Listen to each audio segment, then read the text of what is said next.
بسم الله الرحمن الرحيم. تبارك الذي بيده الملك وهو على كل شيء قدير، الذي خلق الموت والحياة ليبلوكم أيكم أحسن عملا وهو العزيز الغفور، الذي خلق 7 سماوات طباقا ما ترى في خلق الرحمن من تفاوت فارجع البصر هل ترى من فطور ثم ارجع البصر كرتين ينقلب إليك البصر خاسئا وهو حسير، ولقد زينا السماء الدنيا بمصابيح وجعلناها رجوما للشياطين وأعتدنا لهم عذاب السعير، وللذين كفروا بربهم عذاب جهنم وبئس المصير. إذا ألقوا فيها سمعوا لها شهيقا وهي تفور تكاد تميز من الغيظ، كلما ألقي فيها فوج سألهم خزنتها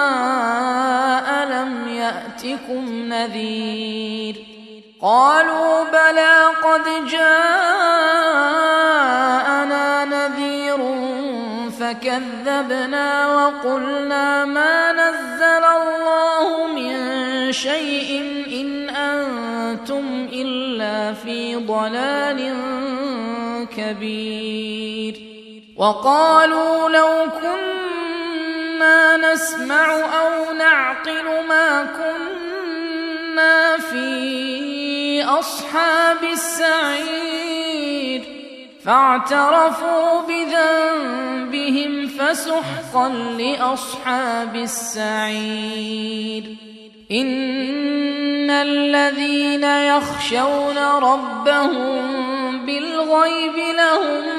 مغفرة وأجر كبير، وأسروا قولكم أو اجهروا به إنه عليم بذات الصدور، ألا يعلم من خلق وهو اللطيف الخبير، هو الذي جعل لكم الأرض ذلولا فامشوا في مناكبها وكلوا من رزقه وإليه النشور. أأمنتم من في السماء أن يخسف بكم الأرض فإذا هي تمور، أم أمنتم من في السماء أن يرسل عليكم حاصبا فستعلمون كيف نذير، ولقد كذب الذين من قبلهم فكيف كان نكير، أولم يروا إلى الطير فوقهم صافات ويقبضن ما يمسكهن إلا الرحمن إنه بكل شيء بصير. أمن هذا الذي هو جند لكم ينصركم من دون الرحمن إن الكافرون إلا في غرور، أمن هذا الذي يرزقكم إن أمسك رزقه بل لجوا في عتو ونفور أفمن يمشي مكبا على وجهه أهدى أمن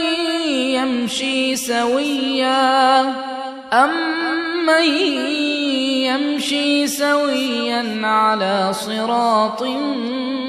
مستقيم قل هو الذي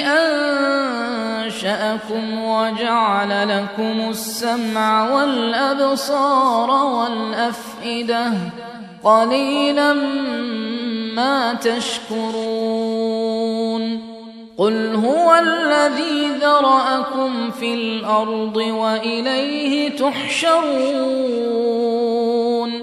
ويقولون متى هذا الوعد إن كنتم صادقين قل إنما العلم عند الله وإنما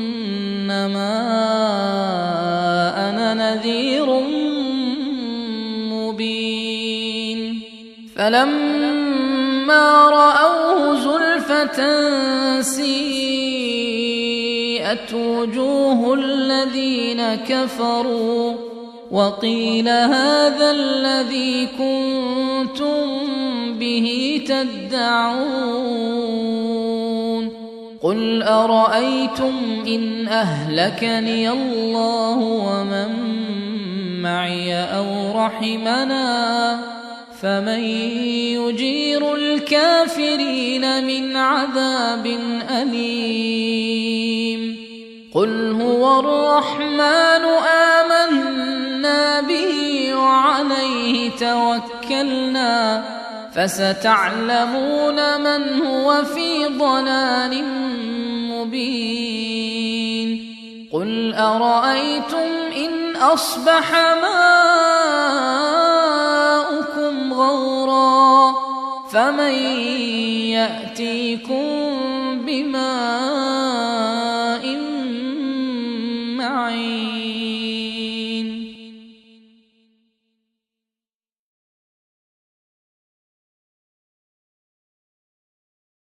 بسم الله الرحمن الرحيم نون والقلم وما يسطرون ما أنت بنعمة ربك بمجنون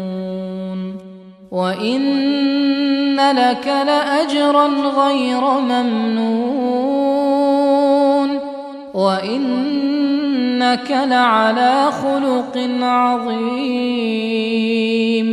فستبصر ويبصرون بأيكم المفتون إن ربك هو أعلم بمن ضل عن سبيله وهو أعلم بالمهتدين فلا تطع المكذبين ودوا لو تدهن فيدهنون ولا تطع كل حلاف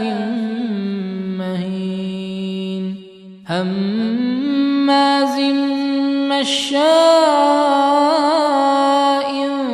بنميم مناع للخير معتد أثيم عتل بعد ذلك زنيم أن كان ذا مال وبنين إذا تتلى عليه آياتنا قال أساطير الأولين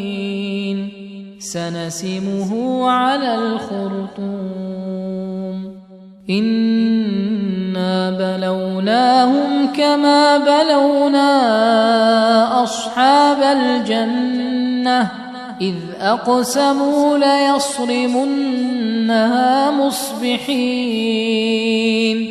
ولا يستثنون فطاف عليها طائف من من ربك وهم نائمون فأصبحت كالصريم فتنادوا مصبحين أن اغدوا على حرثكم إن كنتم صارمين فانطلقوا وهم يتخافتون ألا يدخلنها اليوم عليكم مسكين وغدوا على حرد قادرين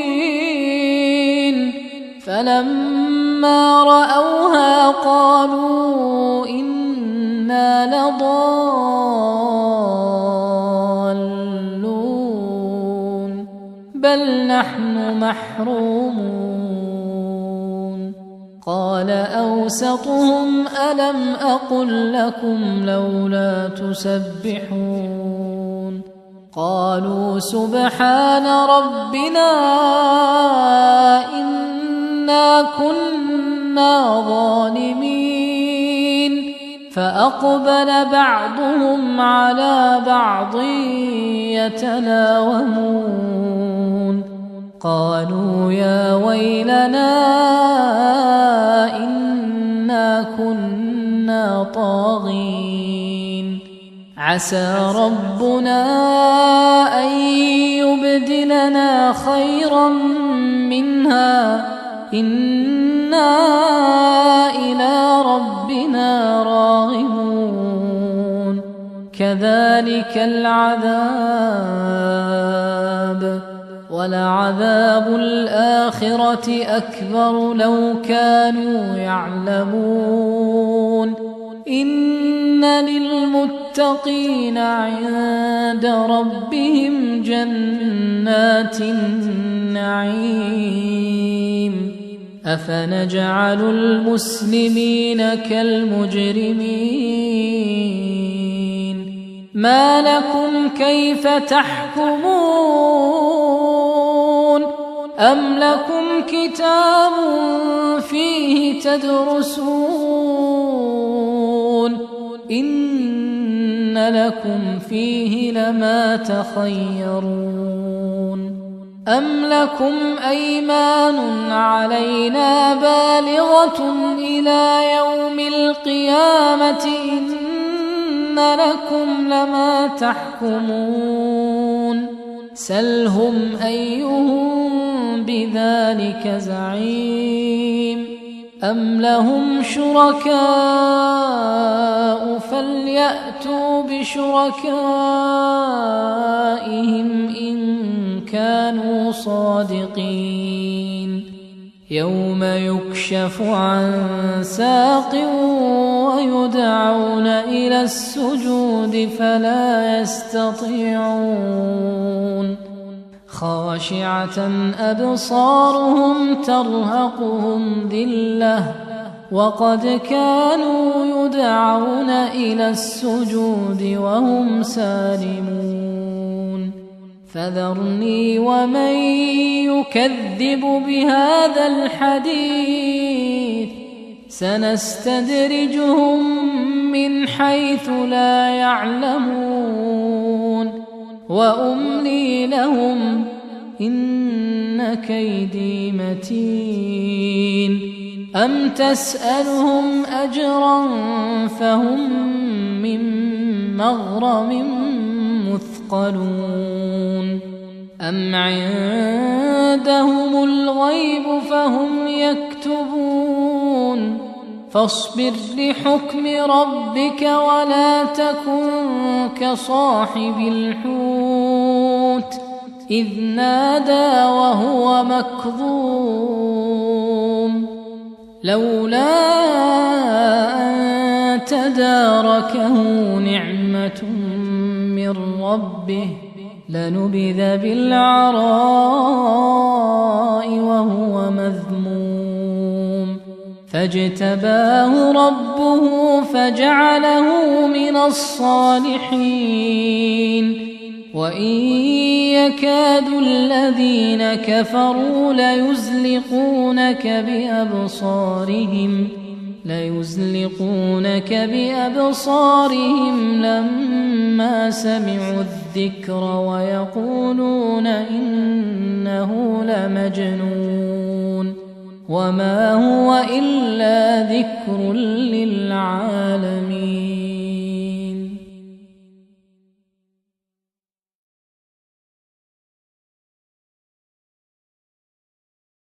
بسم الله الرحمن الرحيم. الحاقة ما الحاقة وما أدراك ما الحاقة كذبت ثمود وعاد بالقارعة فأما ثمود فأهلكوا بالطاغية وأما عاد فأهلكوا بريح صرصر عاتية سخرها عليهم 7 ليال و8 أيام حسوما فترى القوم فيها صرعى كأنهم أعجاز نخل خاوية فهل ترى لهم من باقية وجاء فرعون ومن قبله والمؤتفكات بالخاطئة فعصوا رسول ربهم فأخذهم أخذة رابية إنا لما طغى الماء حملناكم في الجارية لنجعلها لكم تذكرة وتعيها أذن واعية فإذا نفخ في الصور نفخة واحدة وحملت الأرض والجبال فدكتا دكة واحدة فيومئذ وقعت الواقعة وانشقت السماء فهي يومئذ واهية والملك على أرجائها ويحمل عرش ربك فوقهم يومئذ 8 يومئذ تعرضون لا تخفى منكم خافية فأما من أوتي كتابه بيمينه فيقول هاؤم اقرءوا كتابيه إني ظننت أني ملاق حسابيه فهو في عيشة راضية في جنة عالية قطوفها دانية كلوا واشربوا هنيئا بما أسلفتم في الأيام الخالية وأما من أوتي كتابه بشماله فيقول يا ليتني لم أوت كتابيه ولم أدر ما حسابيه يا ليتها كانت القاضية ما أغنى عني ماليه هلك عني سلطانيه خذوه فغلوه ثم الجحيم صلوه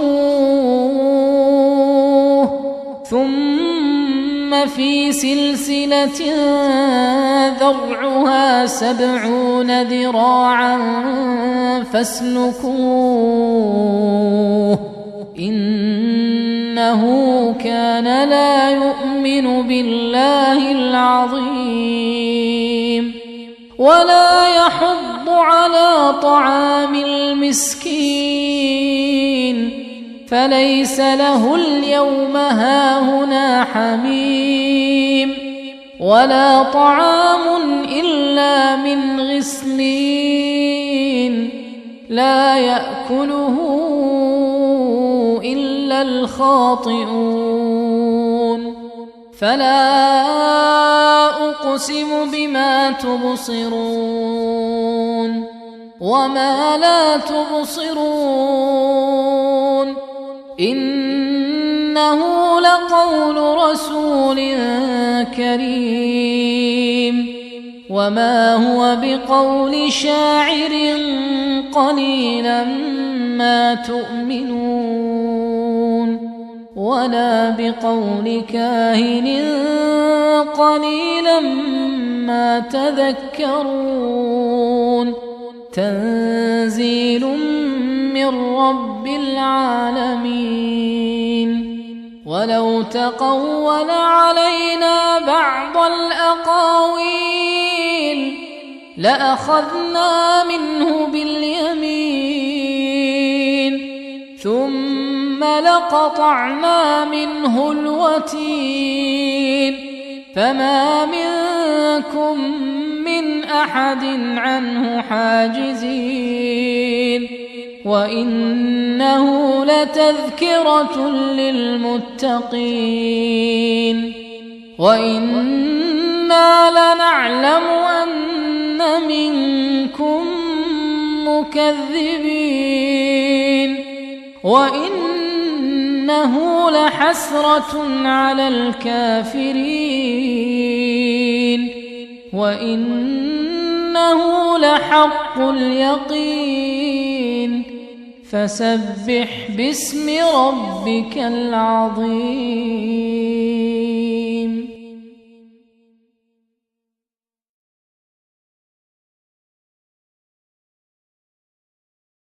بسم الله الرحمن الرحيم. سأل سائل بعذاب واقع للكافرين ليس له دافع من الله ذي المعارج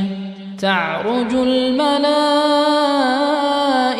والروح إليه في يوم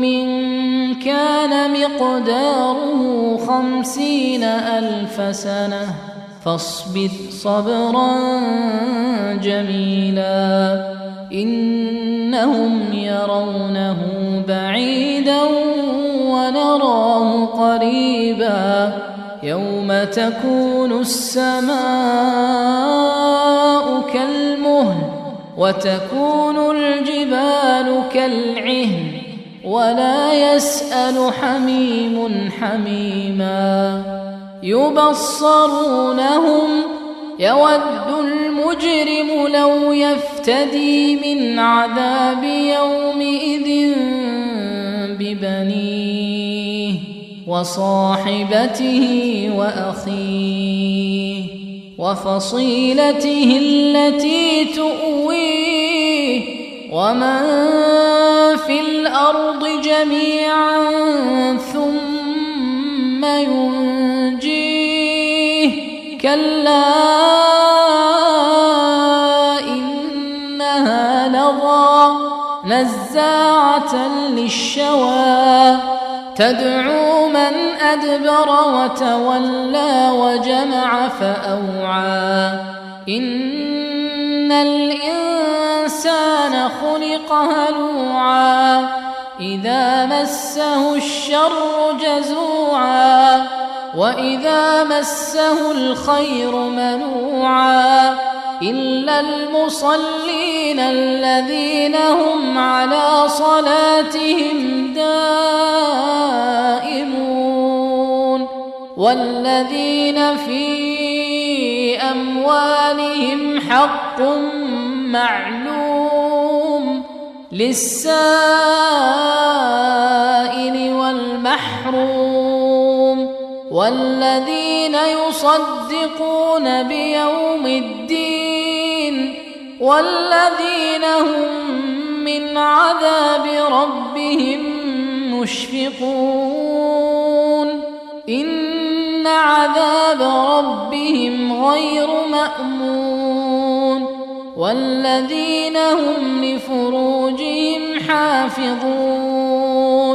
إلا على أزواجهم أو ما ملكت أيمانهم فإنهم غير ملومين فمن ابتغى وراء ذلك فأولئك هم العادون والذين هم لأماناتهم وعهدهم راعون والذين هم بشهاداتهم قائمون والذين هم على صلاتهم يحافظون أولئك في جنات مكرمون فما للذين كفروا قبلك مهطعين عن اليمين وعن الشمال عزين أيطمع كل امرئ منهم أن يدخل جنة نعيم كلا إنا خلقناهم مما يعلمون فلا أقسم برب المشارق والمغارب إنا لقادرون على أن نبدل خيرا منهم وما نحن بمسبوقين فذرهم يخوضوا ويلعبوا حتى يلاقوا يومهم الذي يوعدون يوم يخرجون من الأجداث سراعا كأنهم إلى نصب يوفضون خاشعة أبصارهم ترهقهم ذلة ذلك اليوم الذي كانوا يوعدون.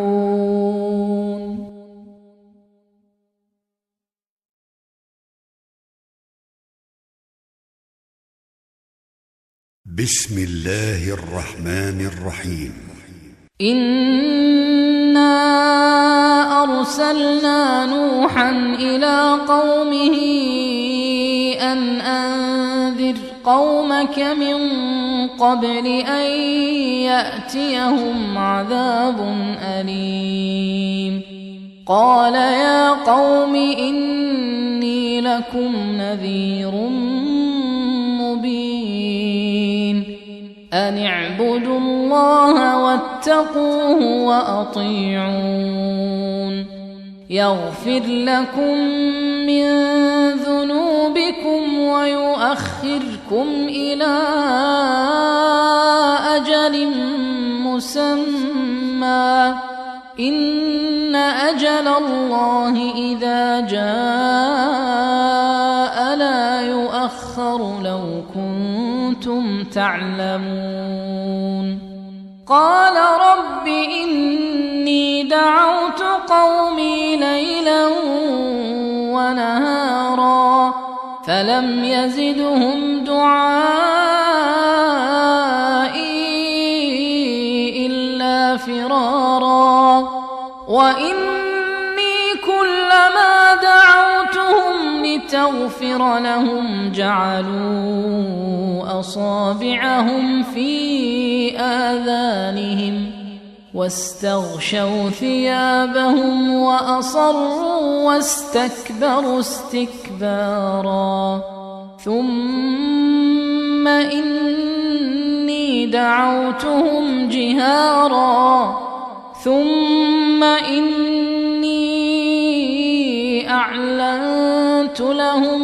وأسررت لهم إسرارا فقلت استغفروا ربكم إنه كان غفارا يرسل السماء عليكم مدرارا ويمددكم بأموال وبنين ويجعل لكم جنات ويجعل لكم أنهارا ما لكم لا ترجون لله وقارا وقد خلقكم أطوارا ألم تروا كيف خلق الله 7 سماوات طباقا وجعل القمر فيهن نورا وجعل الشمس سراجا والله أنبتكم من الأرض نباتا ثم يعيدكم فيها ويخرجكم إخراجا والله جعل لكم الأرض بساطا لتسلكوا منها سبلا فجاجا قال نوح رب إنهم عصوني واتبعوا من لم يزده ماله وولده إلا خسارا ومكروا مكرا كبارا وقالوا لا تذرن آلهتكم ولا تذرن ودا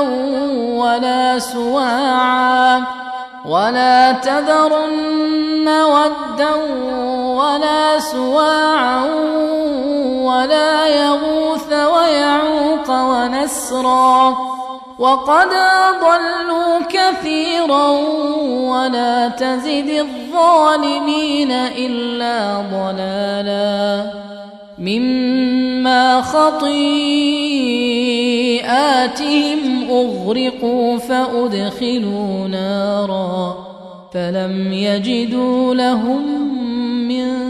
دون الله أنصارا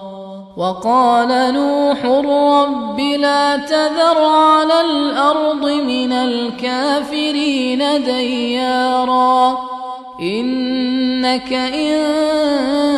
تذرهم يضلوا عبادك ولا يلدوا إلا فاجرا كفارا رب اغفر لي ولوالدي ولمن دخل بيتي مؤمنا وللمؤمنين والمؤمنات ولا تزد الظالمين إلا تبارا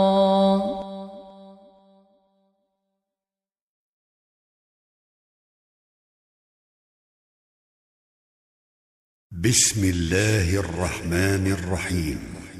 قل أوحي إلي أنه استمع نفر من الجن فقالوا إنا سمعنا قرآنا عجبا يهدي إلى الرشد فآمنا به ولن نشرك بربنا أحدا وأنه تعالى جد ربنا ما اتخذ صاحبة ولا ولدا وأنه كان يقول سفيهنا على الله شططا وأنا ظننا أن لن تقول الإنس والجن على الله كذبا وأنه كان رجال من الإنس يعوذون برجال من الجن فزادوهم رهقا وأنهم ظنوا كما ظننتم أن لن يبعث الله أحدا وأنا لمسنا السماء فوجدناها ملئت حرسا شديدا وشهبا وأنا كنا نقعد منها مقاعد للسمع فمن يستمع الآن يجد له شهابا رصدا وأنا لا ندري أشر أريد بمن في الأرض أم أراد بهم ربهم رشدا وأنا منا الصالحون ومنا دون ذلك كنا طرائق قددا وأنا ظننا أن لن نعجز الله في الأرض ولن نعجزه هربا وأنا لما سمعنا الهدى آمنا به فمن يؤمن بربه فلا يخاف بخسا ولا رهقا وأنا منا المسلمون ومنا القاسطون فمن أسلم فأولئك تحروا رشدا وأما القاسطون فكانوا لجهنم حطبا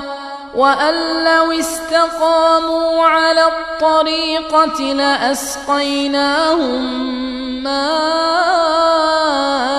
غدقا لنفتنهم فيه ومن يعرض عن ذكر ربه يسلكه عذابا صعدا وأن المساجد لله فلا تدعوا مع الله أحدا وأنه لما قام عبد الله يدعوه كادوا يكونون عليه لبدا قل إنما أدعو ربي ولا أشرك به أحدا قل إني لا أملك لكم ضرا ولا رشدا قل إني لن يجيرني من الله أحد ولن أجد من دونه ملتحدا إلا بلاغا من الله ورسالاته ومن يعص الله ورسوله فإن له نار جهنم خالدين فيها أبدا حتى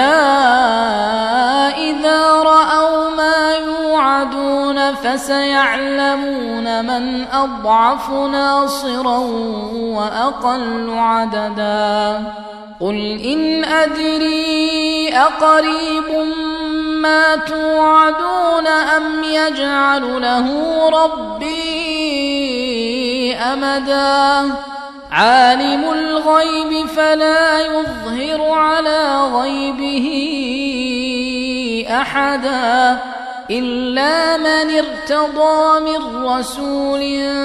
فإنه يسلك من بين يديه ومن خلفه رصدا ليعلم أن قد أبلغوا رسالات ربهم وأحاط بما لديهم وأحصى كل شيء عددا.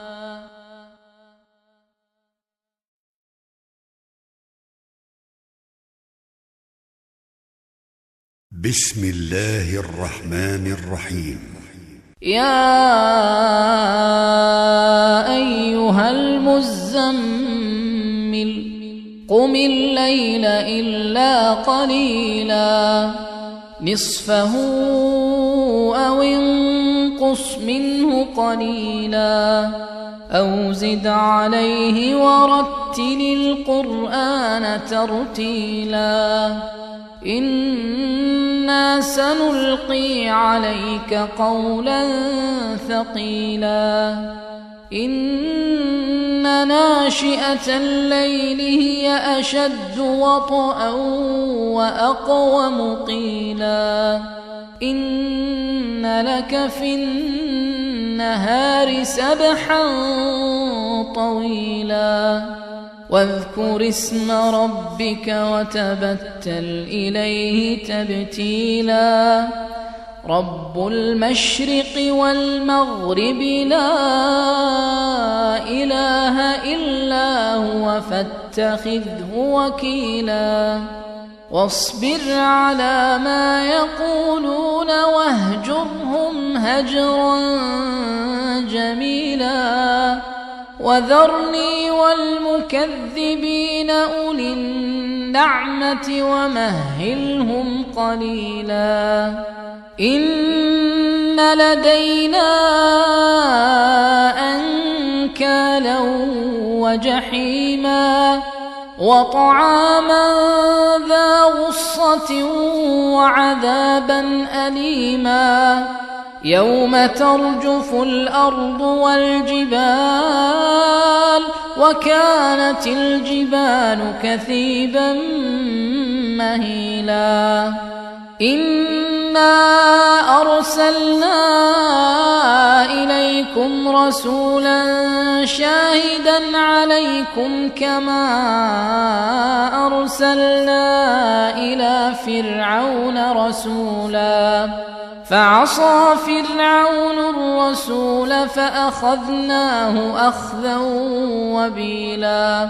فكيف تتقون إن كفرتم يوما يجعل الولدان شيبا السماء منفطر به كان وعده مفعولا إن هذه تذكرة فمن شاء اتخذ إلى ربه سبيلا إن ربك يعلم أنك تقوم أدنى من ثلثي الليل ونصفه وثلثه وطائفة من الذين معك والله يقدر الليل والنهار علم أن لن تحصوه فتاب عليكم فاقرؤوا ما تيسر من القرآن علم أن سيكون منكم مرضى وآخرون يضربون في الأرض يبتغون من فضل الله وآخرون يقاتلون في سبيل الله فاقرؤوا ما تيسر منه وأقيموا الصلاة وآتوا الزكاة وأقرضوا الله قرضا حسنا وما تقدموا لأنفسكم من خير تجدوه عند الله هو خيرا وأعظم أجرا واستغفروا الله إن الله غفور رحيم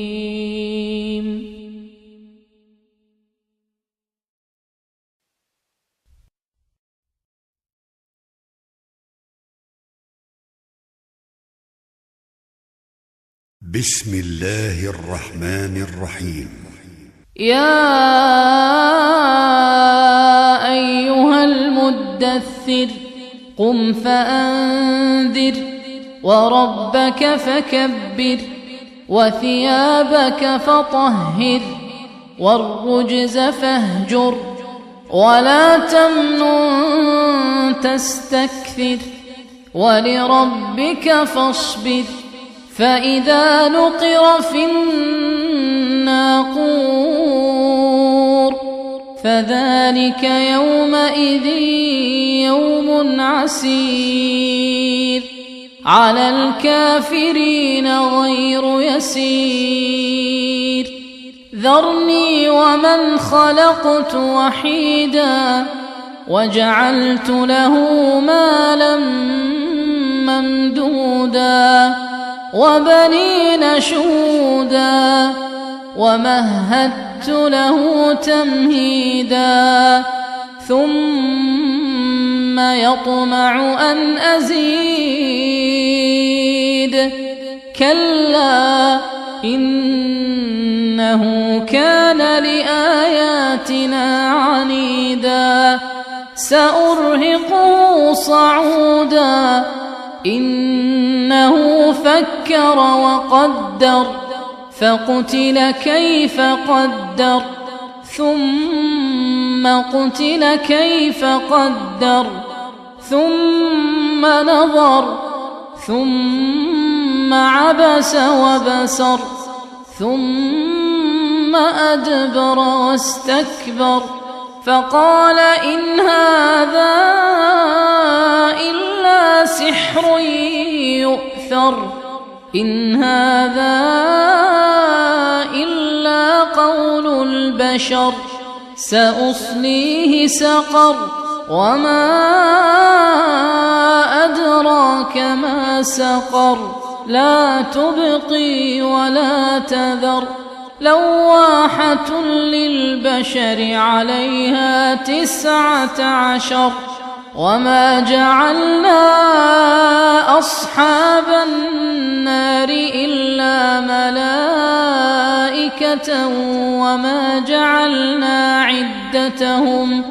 وما جعلنا عدتهم إلا فتنة للذين كفروا ليستيقن الذين أوتوا الكتاب ويزداد الذين آمنوا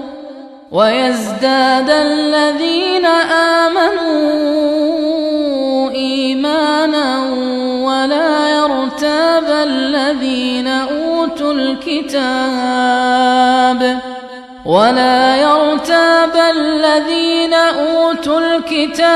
والمؤمنون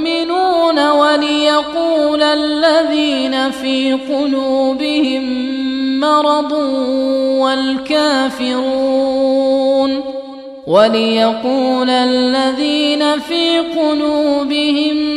مرض والكافرون ماذا أراد الله بهذا مثلا كذلك يضل الله من يشاء ويهدي من يشاء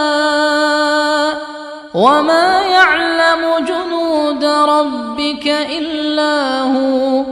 وما هي إلا ذكرى للبشر كلا والقمر والليل إذ أدبر والصبح إذا أسفر إنها لإحدى الكبر نذيرا للبشر لمن شاء منكم أن يتقدم أو يتأخر كل نفس بما كسبت رهينة إلا أصحاب اليمين في جنات يتساءلون عن المجرمين ما سلككم في سقر قالوا لم نك من المصلين ولم نك نطعم المسكين وكنا نخوض مع الخائضين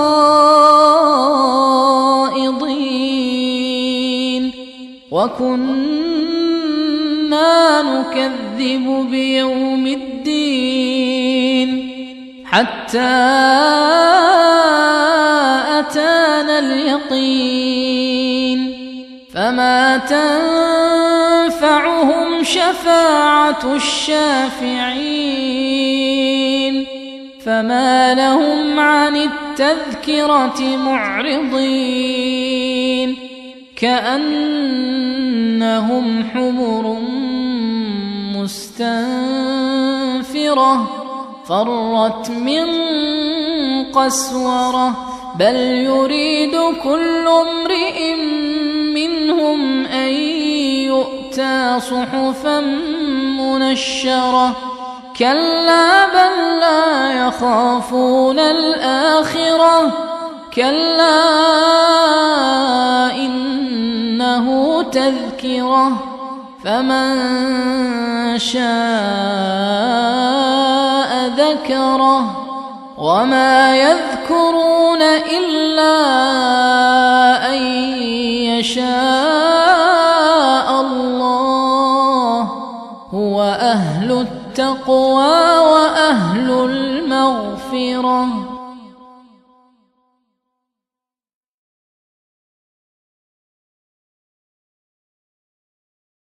بسم الله الرحمن الرحيم. لا أقسم بيوم القيامة ولا أقسم بالنفس اللوامة أيحسب الإنسان أن لن نجمع عظامه بلى قادرين على أن نسوي بنانه بل يريد الإنسان ليفجر أمامه يسأل أيان يوم القيامة فإذا برق البصر وخسف القمر وجمع الشمس والقمر يقول الإنسان يومئذ أين المفر كلا لا وزر إلى ربك يومئذ المستقر ينبأ الإنسان يومئذ بما قدم وأخر بل الإنسان على نفسه بصيرة ولو ألقى معاذيره لا تحرك به لسانك لتعجل به إن علينا جمعه وقرآنه فإذا قرأناه فاتبع قرآنه ثم إن علينا بيانه كلا بل تحبون العاجلة وتذرون الآخرة وجوه يومئذ ناظرة إلى ربها ناظرة ووجوه يومئذ باسرة تظن أن يفعل بها فاقرة كلا إذا بلغت التراقي وقيل من راق وظن أنه الفراق والتفت الساق بالساق إلى ربك يومئذ المساق فلا صدق ولا صلى ولكن كذب وتولى ثم ذهب إلى أهله يتمطى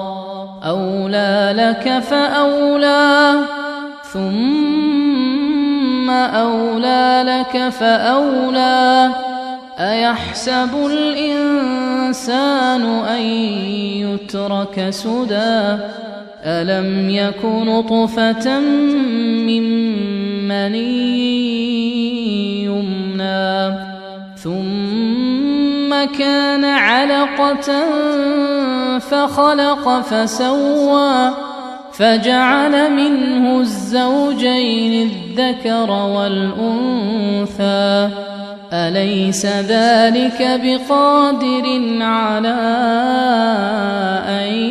يحيي الموتى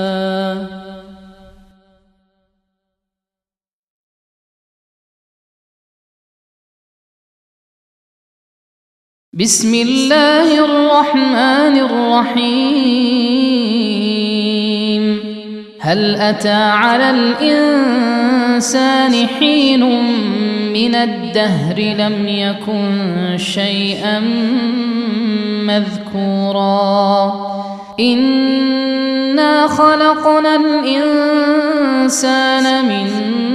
نطفة أمشاج نبتليه فجعلناه سميعا بصيرا إنا هديناه السبيل إما شاكرا وإما كفورا إنا أعتدنا للكافرين سلاسل وأغلالا وسعيرا إن الأبرار يشربون من كأس كان مزاجها كافورا عينا يشرب بها عباد الله يفجرونها تفجيرا يوفون بالنذر ويخافون يوما كان شره مستطيرا ويطعمون الطعام على حبه مسكينا ويتيما وأسيرا إنما نطعمكم لوجه الله لا نريد منكم جزاء ولا شكورا إنا نخاف من ربنا يوما عبوسا قمطريرا فوقاهم الله شر ذلك اليوم ولقاهم نضرة وسرورا وجزاهم بما صبروا جنة وحريرا متكئين فيها على الأرائك لا يرون فيها شمسا ولا زمهريرا ودانية عليهم ظلالها وذللت قطوفها تذليلا ويطاف عليهم بآنية من فضة وأكواب كانت قوارير من فضة قدروها تقديرا ويسقون فيها كأسا كان مزاجها زنجبيلا عينا فيها تسمى سلسبيلا ويطوف عليهم ولدان مخلدون إذا رأيتهم حسبتهم لؤلؤا منثورا وإذا رأيت ثم رأيت نعيما وملكا كبيرا عاليهم ثياب سندس خضر واستبرق وحلوا أساور من فضة وسقاهم ربهم شرابا طهورا إن هذا كان لكم جزاء وكان سعيكم مشكورا إنا نحن نزلنا عليك القرآن تنزيلا فاصبر لحكم ربك ولا تطع منهم آثما أو كفورا واذكر اسم ربك بكرة وأصيلا ومن الليل فاسجد له وسبحه ليلا طويلا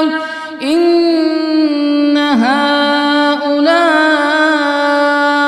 يحبون العاجلة ويذرون وراءهم يوما ثقيلا نحن خلقناهم وشددنا أسرهم وإذا شئنا بدلنا أمثالهم تبديلا إن هذه تذكرة فمن شاء اتخذ إلى ربه سبيلا وما تشاءون إلا أن يشاء الله إن الله كان عليما حكيما يدخل من يشاء في رحمته والظالمين أعد لهم عذابا أليما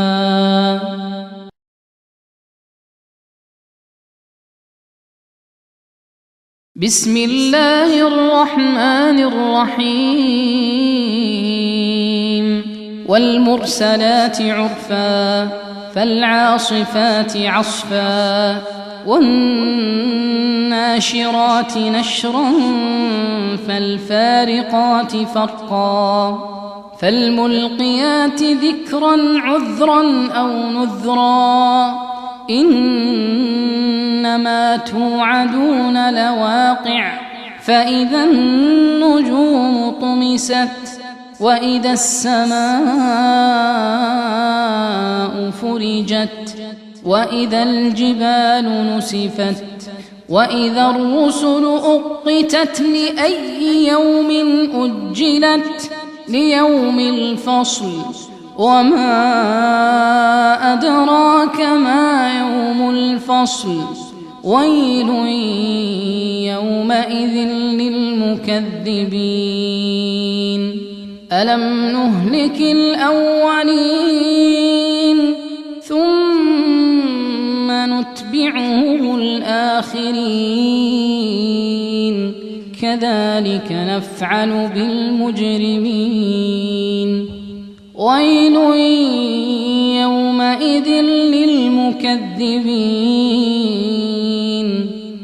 ألم نخلقكم من ماء مهين فجعلناه في قرار مكين إلى قدر معلوم فقدرنا فنعم القادرون ويل يومئذ للمكذبين ألم نجعل الأرض كفاة أحياء وأمواتا وجعلنا فيها رواسي شامخات وأسقيناكم ماء فراتا ويل يومئذ للمكذبين انطلقوا إلى ما كنتم به تكذبون انطلقوا إلى ظل ذي 3 شعب لا ظليل ولا يغني من اللهب إنها ترمي بشرر كالقصر كأنه جمالة صفر ويل يومئذ للمكذبين هذا يوم لا ينطقون ولا يؤذن لهم فيعتذرون ويل يومئذ للمكذبين هذا يوم الفصل جمعناكم والأولين فإن كان لكم كيد فكيدون ويل يومئذ للمكذبين إن المتقين في ظلال وعيون وفواكه مما يشتهون كلوا واشربوا هنيئا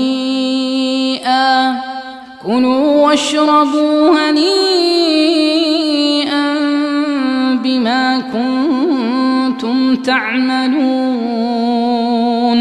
إنا كذلك نجزي المحسنين ويل يومئذ للمكذبين كلوا وتمتعوا قليلا إنكم مجرمون ويل يومئذ للمكذبين وإذا قيل لهم اركعوا لا يركعون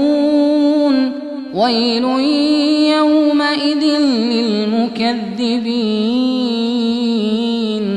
فبأي حديث بعده يؤمنون